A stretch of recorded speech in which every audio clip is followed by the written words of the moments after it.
The Pele of PlayStation. I don't even play PlayStation on Xbox. Oh, my God. You had one job, JP. One job. That wasn't the only error, it turns out, in that intro. We better get right to it because, unfortunately, Storm Jorge has been to this show what Watford have been to Liverpool today. Let's not talk about that. An absolute nightmare. Let's not talk about that. Unfortunately, Stilian Petrov and Jason McAteer aren't here. They were on their flights over from England. They came within touching distance of Dublin, and then they flew off again back to England. From what we hear, both of them are still shaking from the experience. They send their apologies, and hopefully we'll get them back in very, very soon. Are you all doing all right? Yeah. You're the party souls. You're the brave ones on a Saturday night. No storm going to stop you. Did you get your photo with the Champions League trophy? Yeah. Everybody? Yes. You can look, but you cannot touch. Those are the rules. Because you got to earn it. You got to earn it. You think of that trophy, all the history. Di Stefano, Cruyff. Go on, put it this. There must be a picture coming here somewhere. Zidane. Go on. Messi.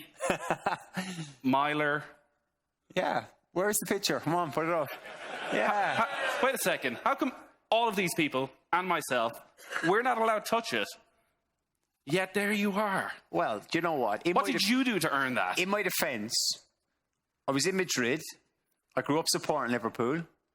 I'm watching a couple of my friends, ex-teammates, play for Liverpool. Jordan, as you can see on the right of me in the photo, is one of my closest friends. I'm godfather to his daughter.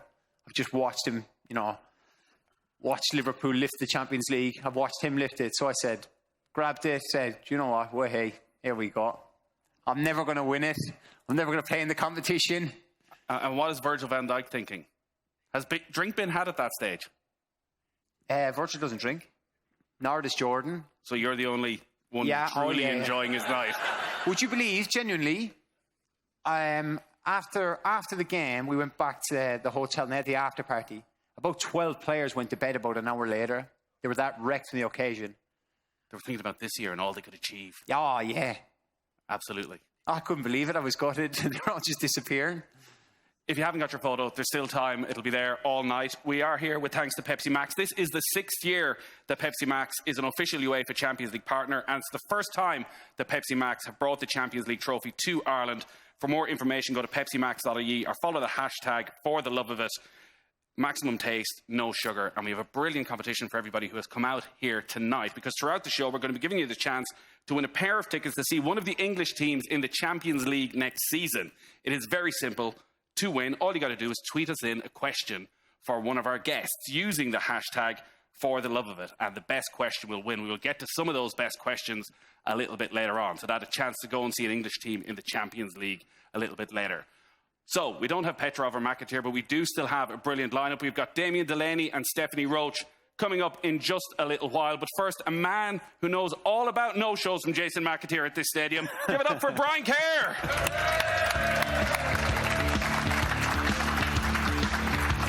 Oh, sit down, yeah? You sit down, relax yourself. No shaking hands. No shaking hands. God knows what's going around at the moment. You're dead right. You keeping well? I'll tell you a story about a cup to start. Go on. Because Aaron reminded me of it earlier. So I never had that one in the boot of my car. But I had 2 European things in my car for a while. We won a couple of European trophies at one time. I just thought I'd mention that. But anyway, they were in the boot of my car for a while. And we were rolling around with the balls and the cones and whatever.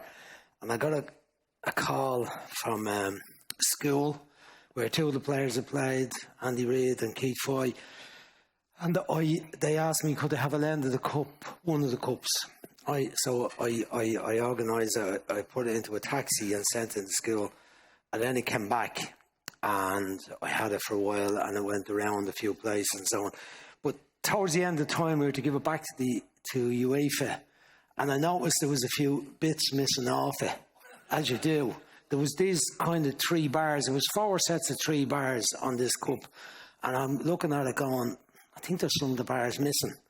And I tried to get away with it. I gave it to the secretary, Aidan Gallagher, and said, look, Aidan, there's the cup.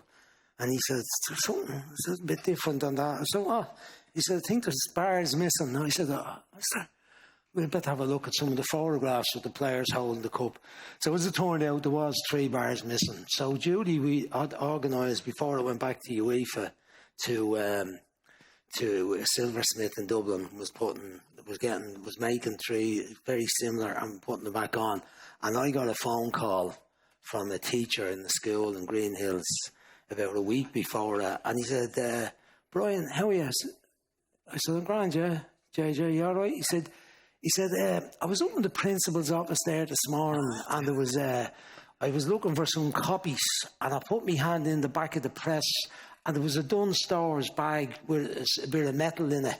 So I pulled her out, and there was 3 bars, and they looked like they might be part of that cup that just won in the European Championship." I said, "Jesus, JJ, you get that over quick." I said, "The Silversmith is at this moment making 3 bars to go back to UEFA." So anyway, he sent them over to us, and we duly got them resoldered on.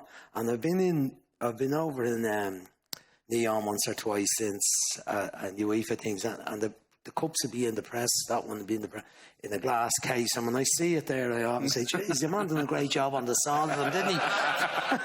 Little did they know. Anyway, just told you. Anyway.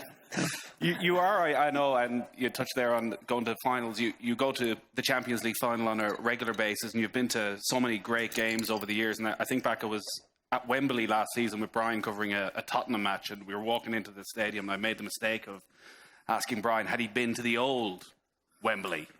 Stupid question, it turned out, as he sort of goes, "Yeah, I think I remember being here at 66 for the final, all right." When you were what age? I was in the pram. No, I was 12.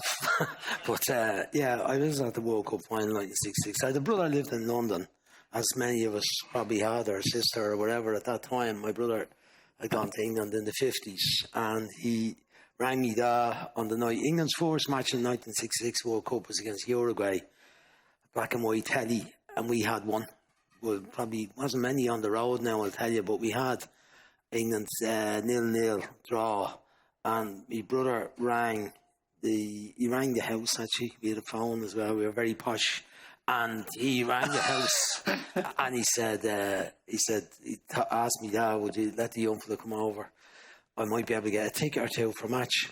So I went over, and I ended up going to all the rest of England's matches. The group was Uruguay, Mexico, France. Quarter-final Argentina, famous match when their captain was put off, Ratin. I was on a Saturday afternoon. When do you remember it well, because there was the same time as England were playing Argentina quarter-final, North Korea were playing Portugal, and at the back of behind the goal, up high on the roof of the stadium, there was a fella putting up the scores of that match while the England match was on. And I remember he went up, and it was like Croke Park when your man used to put up the number of points that were scored. He changed the 8 to 9 when Dublin got to 9 and whatever. Instead of, we're presuming he's going to Portugal now. There's the first goal. He went over to Korea, and he put up a 1 in Korea. Well, look, the match was brutal. The England match for Argentina was brutal. We're watching the scoreboard, but he kept going over to the stage where North Korea got 3 up against Portugal. But most of you know what happened after that. Portugal turned it around. Eusebio I think he got 3, and they won 4-3. But so I was at the semi-final of England and Portugal. Some of the matches were in. I sent someone this the other day. They said, "You're making that up." Some of the matches were in White City, dog track. I think I was at Mexico and France in White City, dog track. I don't know why they didn't play matches at Arsenal or Spurs or Chelsea at the time. It's not a mad one, like a dog track. Nowadays, you imagine a match here like, Euros. Have you been to Connacht Rugby? Huh? Have you not been down to watch Connacht Rugby? Well, I watch Connacht Rugby regular, but I You've know. seen the dog track? Yeah, but that's not quite the World Cup finals, is it, when there's other stadiums? Anyway, my brother got a ticket for the final for me somehow or other. I was at the 1960s. That was my claim to fame in Drimna for many years after that. I was at that final, and geez, I'm not sure whether I was cheering for England or not. I might have got dragged along with it at the time, and I might have been happy about them winning, but it was some day to be on a match. And Yeah, so that led to me going to Wembley a few more times after that, but not on a frequent basis, but over the years, yes. Growing up then, you were very much, I think, was it in a boxing house or was it just a house of all sports? Like, was football secondary to boxing, and your dad, who I think was such a brilliant boxer? It was a house where there was a lot of sport. Not a lot of sport talked about, because my dad was very busy with men at that time. We generally worked 6 days a week, or 5.5. My dad worked 5.5 days a week, but he was coaching, I'd say, 5 nights a week and Sundays between different boxing clubs around Dublin, around the centre of town. Trinity College was his main gig. He used to get paid for that one, and but he did a few other ones which were the usual volunteering stuff. But I don't know, the football thing, it was just on the street like everyone else, playing the road, playing around the field. But I went to everything. I went to, like, I definitely remember going to a water polo Home Nations tournament out in Blackrock one Saturday on my own. Saturday and Sunday, I think I got a weekend pass for a water polo international tournament. Can you imagine the madness of that? And I can't swim. But I was only sub. I didn't get on, right? But I did go to one. I used to go to the Camogie. I'd go to anything. Like, Eamon Coughlin was my mate, and his dad had the. Eamon Coughlin was my best mate, right? And his dad had the contract for the microphone in Croke Park. You know, when you might have seen Jack Lynch giving the trophy to someone years ago. You'd be too young for that even. But with Jack Lynch was or someone and it would be Eamon Coughlin's dad, Billy, who would be given the thing. So hence I'd often go with Eamon on the start to matches when there was nothing else on. There wasn't a league violent match on, so I would have been going to Camogie fun. But I would have went in. But I went to the boxing a lot. I would have been in the stadium. You know, I don't know how many weeks of the year, but a lot of nights I would have went to the boxing stadium with my dad to watch various levels, schoolboys, young kids, school stuff, intermediate boxing, junior boxing, wherever was going. It was just great to go and be among the sidemen. And I still love it. I was there this year at the senior finals, and you're looking, is there a medalist here? I think it's kind of sad about the boxing. We all get tuned into it when the Olympics comes on. Who's going to win medals for us? But they had events after the last Olympics when they won the medals, and they hadn't got an international for a few months after. And I was at it. I think it might have been Wales, and the stadium was half full. Yeah, there was 1 million people watching when they were winning the medals in the Olympics at the time. So they missed the boat. They missed the opportunity after London to display the brilliance and the atmosphere of the stadium on a good night. But anyway, yeah, look, I went to. I played a bit of guy. I played hurling and Gaelic. I actually played in Croke Park. What did I play? I played Gaelic. I played football in Croke Park. But I forgot to pick it up. I kept running with the ball at my feet. I thought I was better that way. And I played hurling there. We got to the finals in the school stuff. So I would have had the experience. But Noel O'Reilly used to say to me that there was soccer in Croke Park. When you started playing in Croke Park, Noel said to me, there was soccer here all the time. He said, we used to bunk in the daytime and play in the pitch when we were kids. Or when the fellas were doing any building, they'd always be out playing matches. But so yeah, I had a wide range of interests sports-wise, from water polo to soccer. What age were you when? Was it 13 you started coaching your first team?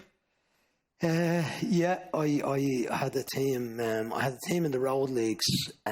We had a team that they used to. We had our own invented street leagues in Drinner. Like, just you'd play. You get a team off your road, and we'll play you. And out of that, it came. There was an official kind of a tournament in the Walkinstown Road League. So I was playing under 13, and I knew there was an under 11 section. So I gathered up an under 11 team from around our area, the Dublin people know where it is. It's just at the back of the hospital, the children's hospital. You know that field just around the back where the nurses' residence used to be there. Now it's, I think, a McDonald house or something is there. But there's a field there. It was like the Field of Dreams. Like Kevin Morden be down playing ball, and the Pat Bourne played for Ireland after Hearts, Rovers, great player. Jerry Ryan, Derby. Bowes Derby, play for Ireland as well. There'd be an Eamon, meanwhile, while we were playing the matches, Eamon was running around just speeding up to try and win the World Championships, 5,000 metres. So, but it was a Tony Ward that come down and throw a few balls and kick a few balls as well, and kick the funny shaped ball over the bar and all that sort of stuff. So there was all sorts. It was like Olympics. On a day, so I had the team, and then I was playing. I was playing with a team called Rialto, and then we became Crum United. We changed to Crum United we were 14C. Got runners up to the 14C. We went to 15A with Crum United. That was the first team that Crum United ever had, and I decided that we should have another 14s as well. That was the lowest age group. So another lad that played with me, Desi Bourne. We got the under 13s going. So I was playing under 15 on the Sunday, and I had a 13D team on Saturday in the DDSL. And did you like managing, or did you like coaching, or did you see them as one and the same? At that time, it was just all rolled into one. I didn't really know, like, it was managing. There was no reference too much to coaching then. Coaching came a little bit later. The word, it was managers. There used to be committees before that, and then it became managers. And then I started going on coaching courses when I was 16, 17. There was the odd coaching course, and I'd go on that. So I understood then that was a little bit more about the structure of the training. I used to be doing it off the cuff, the training of what I thought we should be doing. But then as the years went on, I kind of copped that I wasn't too far out, you know, that when I saw experienced people in the professional game, I kind of went, we just didn't have the name for it. You know, and I mentioned Noel again. We used to often be doing stuff, and Noel would say, Jesus, we never knew the name for that. But now they all have fancy names, and we just did it. You know, the training, and they'd be referring to different moves and details and exercises, and they'd have specific names for them. So yeah, it just came. I don't know where it came. I think it kind of came from you know, if I have the ball, there's no match if I run away with the ball, you know, and I own the ball. And then if I'm running the team, I can control a good bit of it. Whereas when I'm playing with other fellas, I can't control the result. I used to think as a manager, coach, as a young fella, I could nearly control the result. That's almost the opposite of what you hear from most people. Most players, that they feel being on the pitch you can actually do a bit more. Well, I was a frustrated player. I could never kind of get to the level I wanted to be at. I played I would have played in the best league, in the schoolboy league, and I played at Shells I went to Shells when I was 16. I played 17 in the top league and 18, and some of the lads were on the youth international team, and we were a really good team. But I kind of I was short. I'm still short. I was even shorter then, and I was kind of frustrated that I wasn't the best player on the team. And I was frustrated that some of them were getting into the first team when we were playing youth football, and I wasn't. A bit like you giving out to me earlier about not picking you for the underage international teams. A bit like that, and I was like that. And at the same time, I was managing teams, and I seemed to be able to have an influence. Like with other fellas, other people helped me out who would have been a bit older than me, Miles Stavern and Brendan Finnegan and fellas. And then I got a break to go to Rovers, like to manage Rovers' youth team. Shamrock Rovers rather than Sligo Rovers. If there's anyone here from Sligo, I just want to clear that up because they always refer to them as the Shams. Did you know that? If you're in Sligo, there's only one, you know, there's only one Rovers. They only refer to only one. And I didn't know that. The other crowd here in Tala are known as the Shams. Anyway, I was the Shams, or Shamrock Rovers. I got a job as the youth team manager, and I was 20. I used to get away with playing as a banger, actually, you know, no one knew it. That's not true. I never played as a banger, ever. But I managed Rovers' youth team when I was 20. It was Liam Toohey brought me. Liam Toohey was the international team manager. He was the first manager of Ireland. And he asked me, would I come down and manage Rovers' youth team? But that was experience and that was knowledge, and you were working with someone who was very special. You go on then, have obviously great success with St Patrick's Athletic and end up at the FAI as the technical director, and you mentioned the underage success. It feels as though there's a really good crop coming through at the moment at the FAI. When you think back to when you got that job, and like now in hindsight we can look back at Robbie Keane and Damien Duff coming through, did you know that there was this special group of players No, I had no idea. What happened on the FAI one, I was managing Pats and I loved it, and I worked I had a job up the road in UCD. I was a technician in agricultural chemistry. But anyway, and that's true. But I had a lovely pair of wellies. You want to see them? Jesus, they were gorgeous. So in ag chemistry, I was a dub technician in ag chemistry. But I was great with the sheep. Brilliant with the rats. And there was lots of rats around, I can tell you. That was good preparation for later life. So moving on to the FAI anyway. What happened was the Pats thing, and the FA, what was going on, we'd been with Tui from 82 to 85, 86 when Jack came in.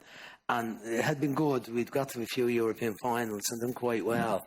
And then Jack Charlton took over and Morris Setters, and they just completely ignored the underage teams. They had no interest. And meanwhile, while they all happened, it's a pity, Jason, and the lads that aren't here. Everyone could, you can all tell your stories about that. But my story on it was about Pats. We keep winning. Don't mind that stuff.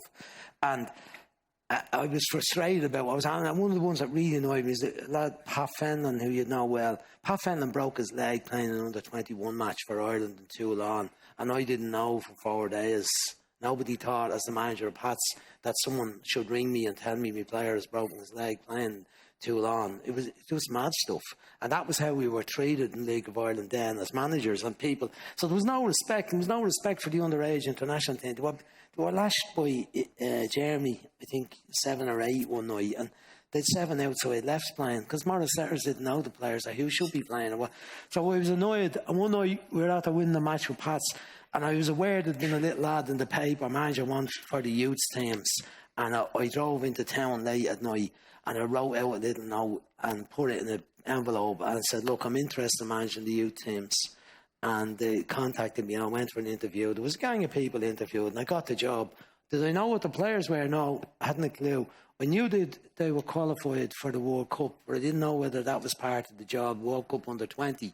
I didn't know that. Other than that, I didn't know anything about it. Any of the players coming to, I'd heard about Duffer. I hadn't heard about Robbie at that stage, Robbie Keane, but I'd heard about Duffer because we used to be reading the bits in the paper. And as it happened, I had been at a couple of youth matches.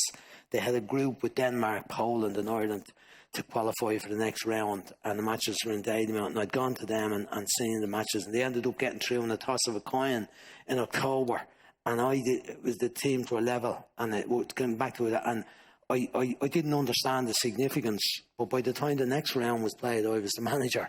So I had to learn very quickly, but I had no idea of the quality other than that I'd seen Duffer playing on the outside left against Poland on a freezing cold day in Dalymount. There was about 50 people at the match on the far side of the pitch, and I said,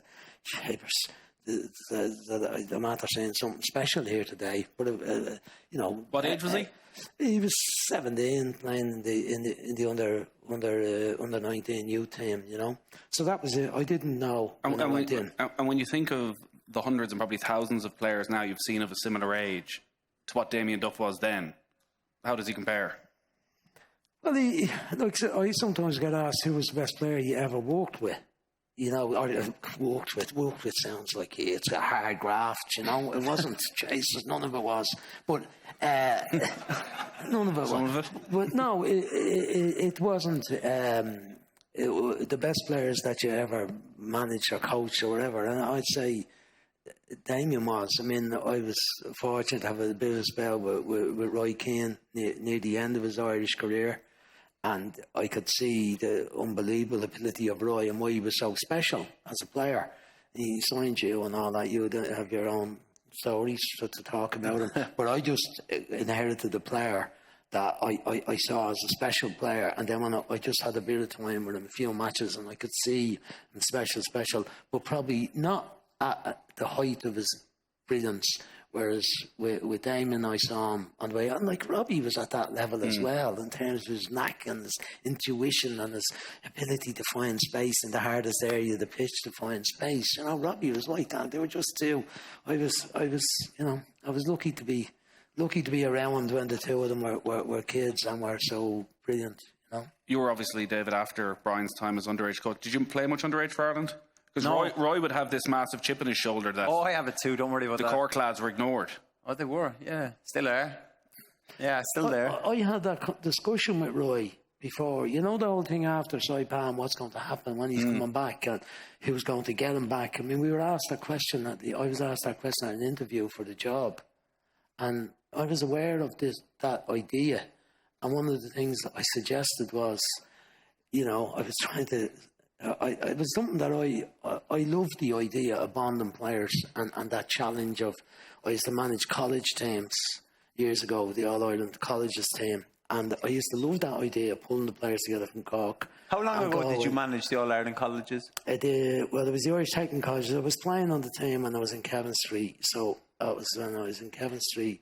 So, Jesus, hundreds of years ago, 51. But I was the captain of the Irish Technical Colleges team in '74, I'd say, and I was manager by '77. And I think I did it for about 7 years. Because my dad claims he played for the Irish colleges. Well, he might have. Yeah. Well, if you don't remember him, he might not have. No, well, I don't. I think you're that more than another lie. So I should know that. But anyway, so the Roy one, I was always conscious that, and I loved it. And I threw one at Roy. I said, "Look, what about the idea?" I said, "Do you know Meyler? You know?" And he said, "Yeah, I know Meyler." I said, "Do you know Colin Heady, don't you?" Now, at that time, both them were just making their way. They weren't big time. And I said, "What about the idea of an all-Cork midfield? You know?" So the three of us together in the middle. And he said, "Will they do the running?" He said, Yeah. "No, that's lame." Well, how far into the interview does the "Are you going to bring Roy back?" question come? Oh, it was before I got in the door. It was a big deal at the time, you know. It was, and I remember I had to meet Brian Hamilton first to, I think, get past the first stage of the process. And he said it to me as well. "What's your view on the thing with Roy?" And my view was, it's nothing to do with me. I wasn't, I had no row with anyone. I wasn't even there. I'd been there the previous year in Japan. I went too early. I went in 2001 to Japan. I thought the matches were on that year. It was the wrong year. No, I was there in 2001. We brought a youth team to Japan, and we were over in not in Saipan, but the place that they ended up staying in Japan. Anyway, so I said it had nothing to do with me. So my intention was to try to get Roy back to play. So that was it. But it was an issue in relation to the job. You know, I think at the time the talk was that John Aldridge, Brian Robson, and maybe someone else, maybe Kevin Morton, would have a better chance of getting Roy back to play for Ireland. So that would have been a reason that they should get the job.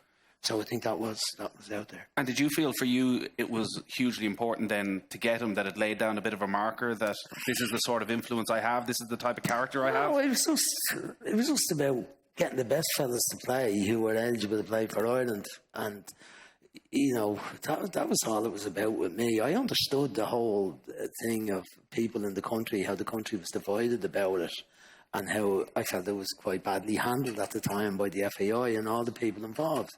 And it was a tragedy, really, from everyone's point of view, that he didn't play. But my responsibility was to try and put out the best team I could to try to win matches, and he was good enough to play. So that was my mindset. Even if I disagreed with Mick or I disagreed with Roy, that didn't matter. How the thing turned out, it was nothing for me. It wasn't up to me to have a big idea principle about this. You know, he should have played at the World Cup. It wasn't no issue for me whatsoever. Get him out to play if you can. We're all very upset Jason McAteer isn't here, particularly me, who spent the last week reading his book. Which was tough going at the best of times, but now he's not even here to chat to him about it. You do come up in it, and he talks about Roy, and in the book, he talks about you wanting himself and Roy to do a press conference together, which he was very upset about in the book. I have never read that book. I can tell you, I'm not a great fan. I'm not a great fan of players' books, and now you're confirming to me why I shouldn't be a fan of them. I have never, and if he said that, it's absolute and utter bullshit. The process. What happened? I'll tell you. Don't tell me what's in the book. I'll tell you what happened. I was aware. I marked it and everything. I was aware what happened. I mean, Jason is a great fella, and he played 52 times for Ireland and a couple of 100 times for Liverpool and all that. But it doesn't mean that everything he wrote in that is very accurate or his memory is very good. But my memory is very good on most things. And what actually happened was that once Roy had agreed he was going to come back and play for us, I understood that there was a few players whose names might be out of joint, and that I needed to talk to them and explain my thinking and the staff's thinking. I mean, there was that element that was there, and I think I actually even told them in advance what I was going to do. And Jason was certainly one of those. He was one of that group of players that I felt that I should tell them what we was doing, what was going on, and how I expected things to happen. And I did that. And in my memory of it, everyone just said, okay, that's fine. You're the manager. You make the decision. And the first match we had, my first match, I think, was 3 weeks after I had the job. We were playing away to Scotland in Hampden. And I had invited all the players I picked, which I think at the time was probably 23. But I think I invited a few more players up to Scotland so I could meet them and talk to them and tell them, how I was going to go about things and so on. And Jason was one of them, and Jason didn't come. He pulled out with injury, and he had injuries for a good while after. At no stage did I ever talk about him or anybody else sitting up and having a press conference. And that would have been outrageous if somebody else might have suggested to him, but not me as a manager. Why would I want to get involved in the past? I was about the future. I was about us trying. When I got into the job, unfortunately, we lost the first 2 games. You're on the back foot. We'd lost 2 matches to Russia away and Switzerland at home. And we had 6 matches left in the group. We had Albania and Georgia twice. And then we did the return games at Russia and Switzerland. So my intention, and everyone had written us off and said, that's it, we're out. In my head, I'm going, might pull this out of the bag, Rasher, because that's the way it usually works with you. And I didn't say that, but I said, we're not done and dusted. Didn't say that. Don't say that to the media. You should have done that in your first press conference. I know. But I gave an indication of how I was thinking at the first press conference. And as it happened, we won 3 out of 4. We won 3 and drew 1 next 4. We could have done what winning the match in Albania. Unfortunately, we're missing Robbie. His dad had passed away. And we're missing, for the first... the Albania match, and Robbie came out and played in the second match. We beat Georgia, and Robbie came out and played the second match after his father passing away. And it was a tough one. It was a tough one atmosphere-wise. And we drew. Anyway, we won 3 and drew 1. Then it came down to the last 2 matches, and we drew at home to Russia, and we got beaten in Switzerland. But that didn't happen. And neither did the one that I did hear him say that he played against... I brought him on in a match against Brazil. It was the first time he had turned up after I was in the job from... I started in February 2003, and this match was in February 2004, and it was the first time he'd actually managed to turn up.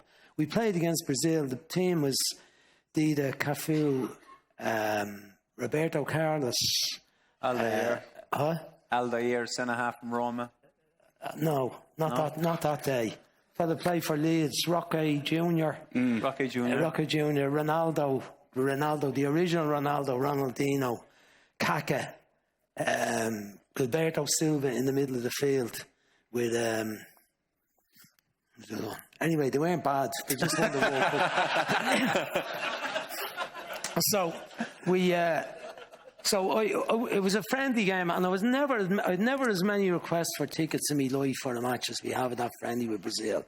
It was brilliant. It was a friendly match. If you think some of the friendlies in recent years here, I think it was 45,000 was the limit at the time, and I was bombarded. Everyone else, it was and the match was great. We played the best team we could possibly have out. The team would have been you know, Stephen Kerr, Andy O'Brien, Kenny Cunningham, left back, I think John O'Shea played that night, Graham Kavanagh, Matty Holland in the middle of the field, Andy Reid, Damien Duff. Sorry, Kevin. Damien didn't play. Damien was injured. Clinton and Robbie was the starting team. We're drawing 0-0 with the world champions. I'm kind of happy with myself. This was a bit of a challenge to handle this gang, right? And I remember doing a lot of very detailed tactical stuff in the build-up to the match. They played the system I hadn't seen before. They played with 2 at the back, 2 just in front of them, 2 just in front of them, and 2 up front. And the other 2 boys, Cafu and Roberto Carlos, were lashing up and down the wing. My Jesus, they were like blokes on motorbikes, right? And now and again, Kaku and Ronaldo would float out to the wing, and it was. So I showed the lads, and we were playing really well in the match. I was reluctant to make changes. They were playing so well. I was conscious of Jason, his experience, the great things he'd done for Ireland. The goal he would have been asked him tonight about here, the goal with the Netherlands. And I put Jason on with half an hour to go. And then, I don't know, he rang me. You put him into the centre midfield for Andy Reid in the 64th minute. 64th minute, Then he pushes me outright 10 minutes later. He's taking the piss as far as I'm concerned. Well, there you go. You get your go against... you haven't turned up for a year and you get your go against Brazil. And you're not too happy about the position you're playing. Jesus, I know about 10 million Irish people who would love to play against Brazil in any shagging position, right? Never mind centre midfield or wide to the right. Anyway, leave that go. Jason's obviously... We could have very much got both sides, obviously, if Jason had made it, but it is in the book. But this type of conversation is probably going to come up again around Stephen Kenny. And when you went in, there was probably a split of players who you'd worked with, who knew very well, and players who'd been based in England for the majority of your career and who didn't know you. Like, this came up around Stephen Kenny's appointment, that question of respect when you walk into the dressing room. Did you ever at any stage feel you had players who didn't fully respect you as the Ireland manager?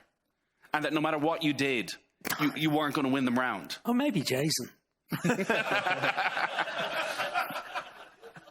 Honestly, I don't know, because I never, like, when the first, I remember the first time, that night in Scotland, in Edinburgh, where we're staying, and I, the first conversation with the players and looking at them. Actually, the biggest incident was what happened. I was out doing a bit of shape work on the pitch and tactical stuff the night before in Hampden, and I was halfway through. I knew it was a really important session because this is the first time I was really doing a bit of coaching with the players. And Johnny Fallon had me phone, and I got the look off Johnny. You need to take this call, and I'm going middle of the training, coaching them, and he said, "You need." So I said to Chris Houghton, "Chris, keep that going." And I went over my phone. My phone was a friend of mine, Fintan Drury, and Fintan said, "Look, a bit of bad news. Tommy Gorman's admin on RT News jumped out from behind the PSNI van to say that Roy isn't coming back. He's not. His hip is. He needs to look after himself physically, and he can only play for Manchester United and that." So that was a bit of a.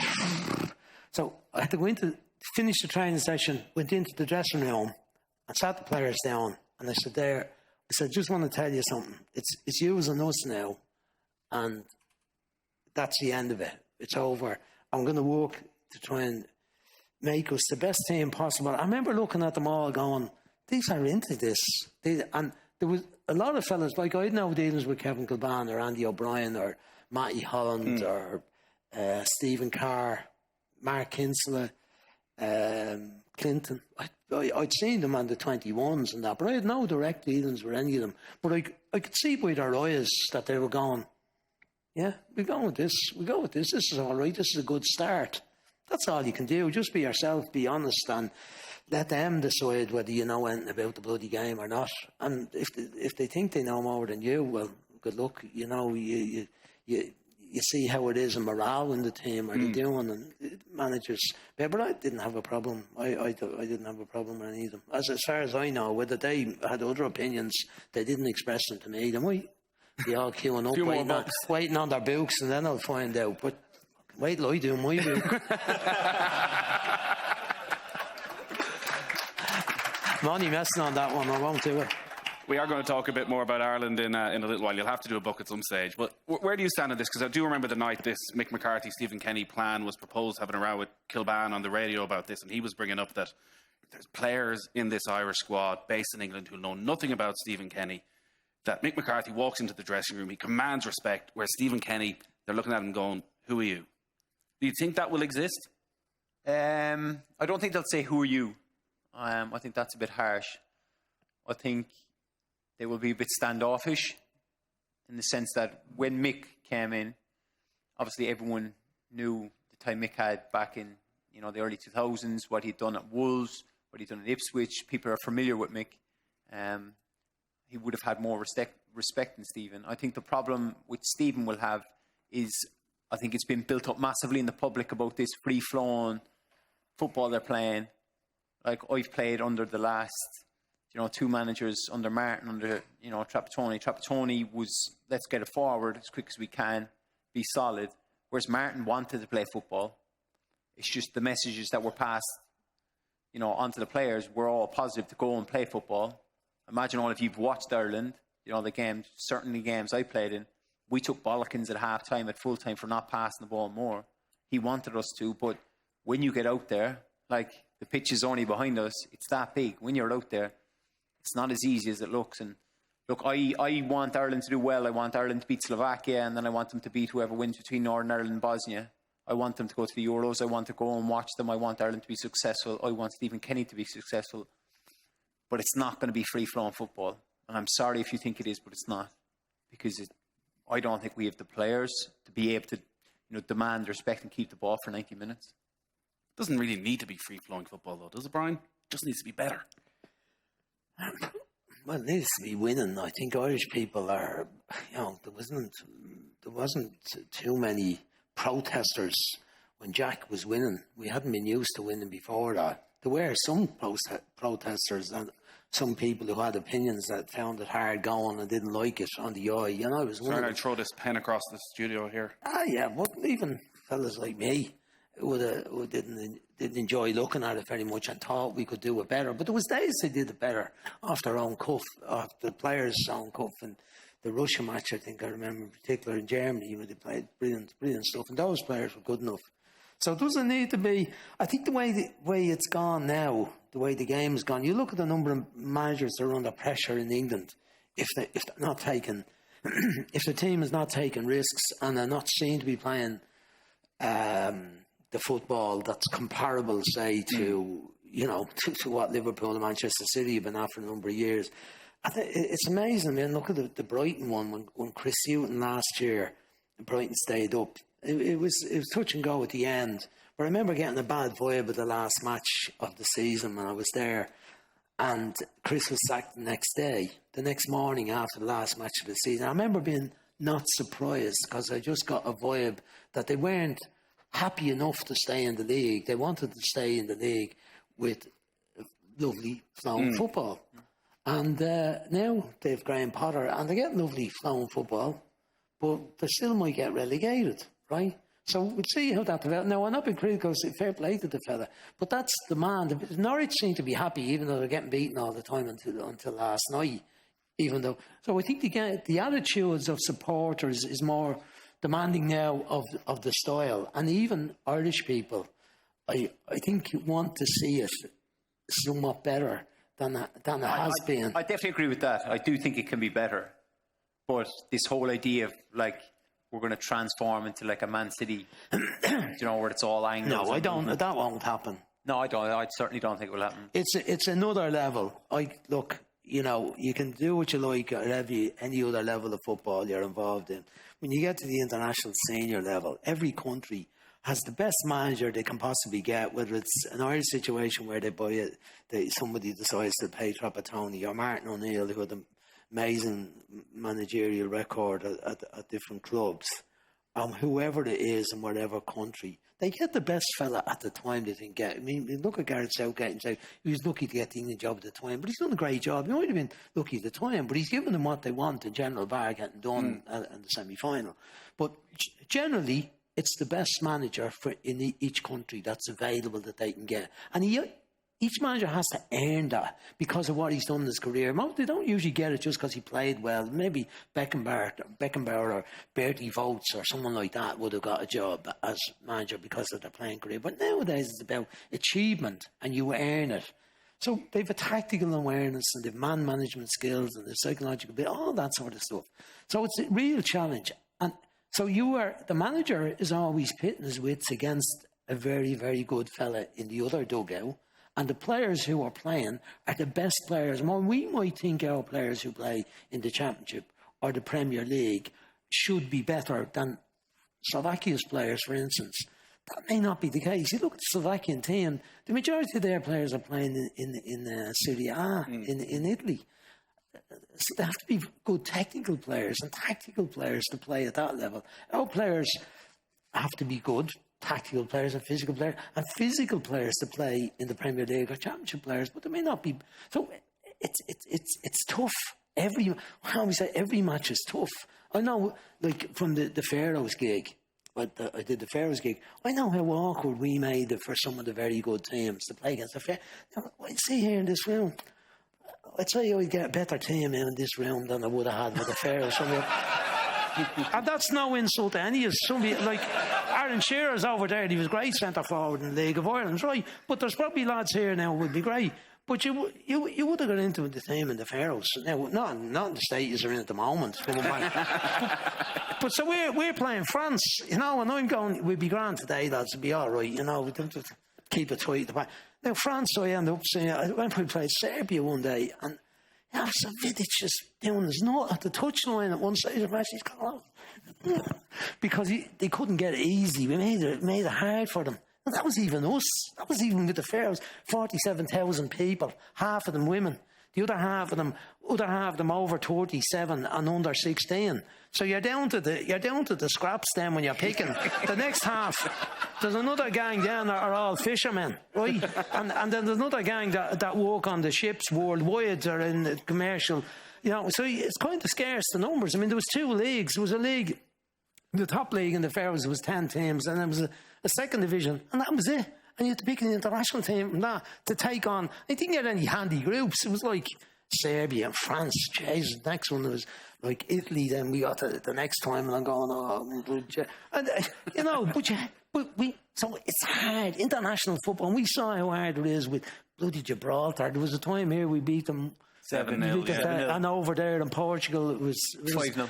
Was that only that? I thought it was higher over there. Anyway, that one. So that was Gibraltar then. Now Gibraltar won it in a scrappy goal. We got a good goal actually in the end, but a hard match, windy day, and the pitches.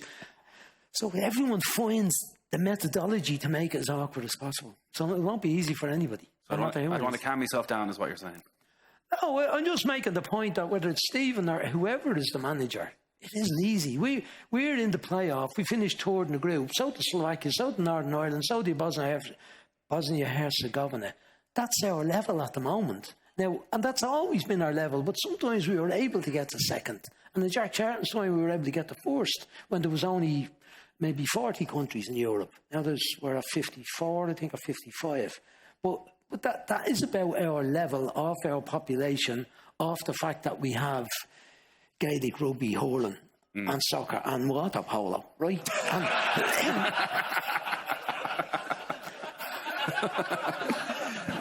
You backed the wrong horse with the water polo, it turned out. You never got called in for a bit of Olympic game punditry and water polo? Or...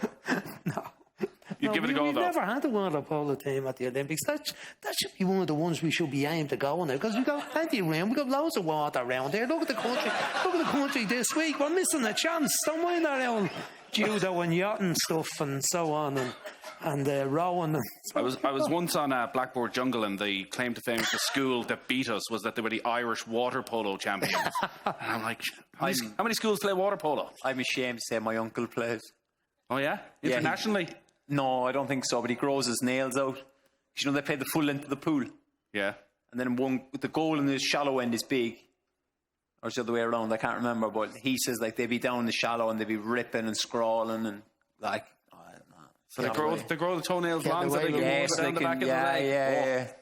Oh, do you know that? No, I just watched them throwing the ball around and saw good goals and said, it's hard to be a goalkeeper in this game.